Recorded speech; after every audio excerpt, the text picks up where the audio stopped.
আমাৰ পৰহি দিনাখন আমাৰ অসম বিহুতি আৰু ষষ্ঠ ফেব্ৰুৱা ঘৰুৱা প্ৰতিযোগিতা অনুষ্ঠিত হৈ আছে আৰু এই প্ৰতিযোগিতাবোৰ যেতিয়া হৈ আছে তাৰে যোৱাকালি আমি এটা পুৰস্কাৰ বিতৰণ কৰিছিলোঁ প্ৰথম তিনিগৰাকী অঞ্চললৈ মাতিছিলোঁ আৰু বাকী যিখিনি আছে টোটেল আমাৰ 20গৰাকীমান আমাৰ পুৰস্কাৰপ্ৰাপ্ত মানে পুৰস্কাৰ ধন ল'বৰ কাৰণে আহিছিলে এইখিনি কৰোঁতে বহুত লিখা হৈছিল আমাৰ কাৰ্যালয়ত চেকবুক আৰু সংগীত পৰিৱেশন কৰোঁতে ইয়াতে আমাৰ তেখেতসকলৰ যোনখন চুক্তিপত্ৰ আৰু ইয়াত তেওঁৰ স্বাক্ষৰ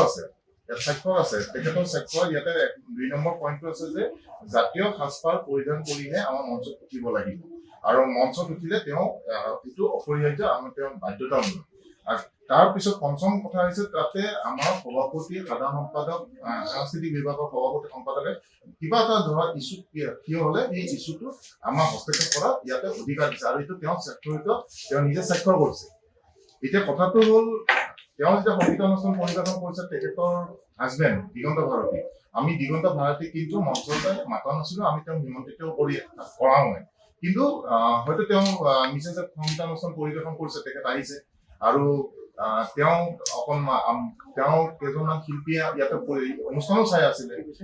চাই থাকোঁতে কমপ্লেইন আহিল যে ঘপকৰি বিভিন্ন আমাৰ বিষয়ববীয়া তাত ফোন আহিছে যে আপোনালোকে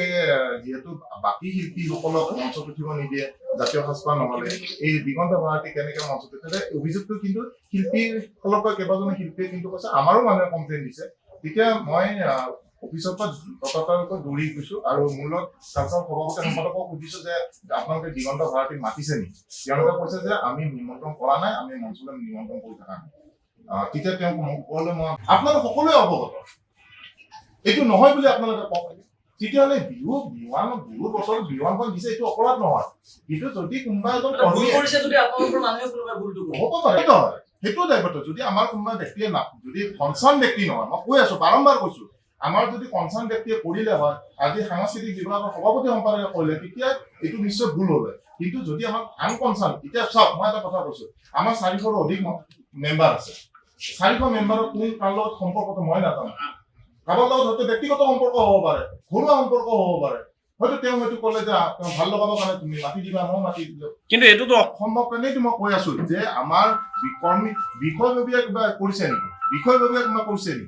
যোনে গুৰু দায়িত্বত আছে যোনে দায়িত্বশীল ব্যক্তি এতিয়া কালচাৰ বিভাগৰ সভাপতি সম্পাদক মোৰ লগত আছে মই স্পষ্টবাদী হৈ আছো আমি তেওঁলোকে নিমন্ত্ৰণ কৰিছে নেকি কওক ডাঠি কওক দিগন্ত ভাৰতীক আমাৰ কালচাৰ বিভাগৰ সভাপতি সম্পাদকে নিমন্ত্ৰণ কৰিছিল নেকি যিকোনো খবৰৰ বাবে যোগাযোগ কৰক 7099017330 লগতে 7099017110 নম্বৰত